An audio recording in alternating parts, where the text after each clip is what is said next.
I came to tell you the truth about the aerophone and how to play instruments. So, welcome. My name is Toya Erisanara, and you are hearing the undiluted, simple truth. I have been playing the aerophone, Roland Aerophone, for a number of years now. Since the day it was released, A20, I made a video about it, and it went viral.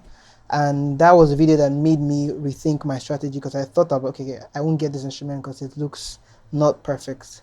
But then the comments came in and I realized that people were interested, so I got it. And here's what I have to say after a while. So initially, I thought it would be a saxophone replacement. It's not. I've said this many times.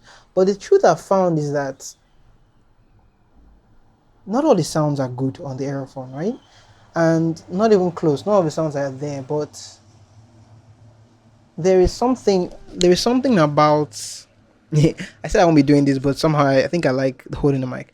There's something about when you find the right sound on the earphone. I've searched through every single sound on the earphone and I've only found like close to 10 sounds that I really like. And of those 10 sounds, I use them almost all the time. So what I've done too is that I have made some sounds that I like too.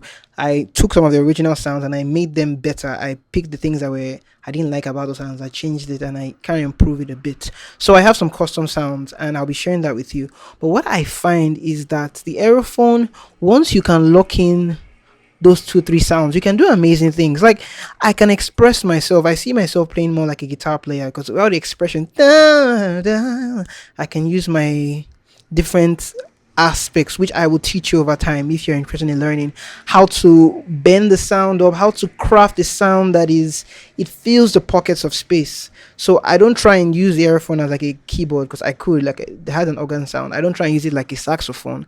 I try and use it more like a guitar, like an electric guitar, and I fill in the spaces. And I know some people might be wondering about whether or not like a effect pedal or things. The thing is that with the way the aerophone is set up, I have internal effects inside the module, so I can set up different effect patches on the instrument directly. I don't know if I can turn them on and off. I haven't yet explored that feature, but there's so much I have learned from this aerophone.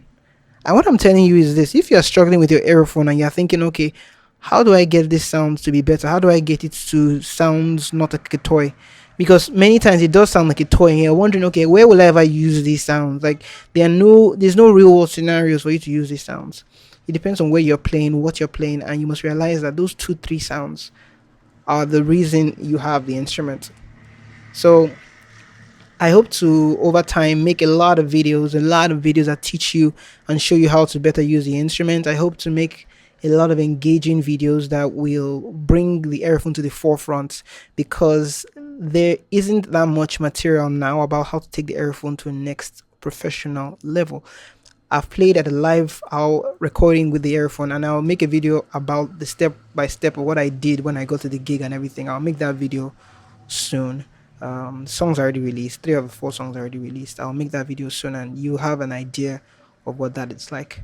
But I wanted to make this video to make you realize that the aerophone, if you are not using the sounds that fit your style and only using those sounds, you're doing it wrong. And how do you that you check all the sounds? But still, the aerophone is not meant to be an all. Matter of fact, if I could reset, I could just pick some settings. I will pick just having like three, four, five sounds on the aerophone. I mean, I like the variation. Like, give me the choice. But then the sound that I will actually use, I think that's what next I will do. I will change my favorite list to the sound that I will actually use, so that I don't have to start looking for the other sounds. I'll teach you how to do that. I'll teach you how to do all these things with Musical Kinetics.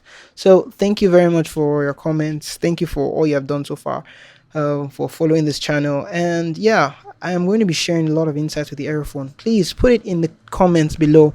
I know somebody mentioned about they wanted a tutor and everything, but what questions do you have about the aerophone? What struggles have you encountered while playing the aerophone?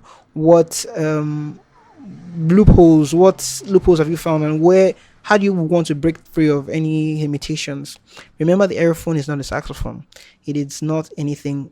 It's its own instrument. It's unique, and it's something that you have to master. You have to learn it from scratch. You have to build it because it's not like anything you've ever played before in your life. It's something completely different. It's its own entity, it's its own sound, and it has its own life of its own. It's your job to find it, and it's my job to teach you how to get there. Okay, let me know if you like this video. Try it out, and yeah, stay tuned for more. Stay blessed, stay safe, stay amazing. Bye bye.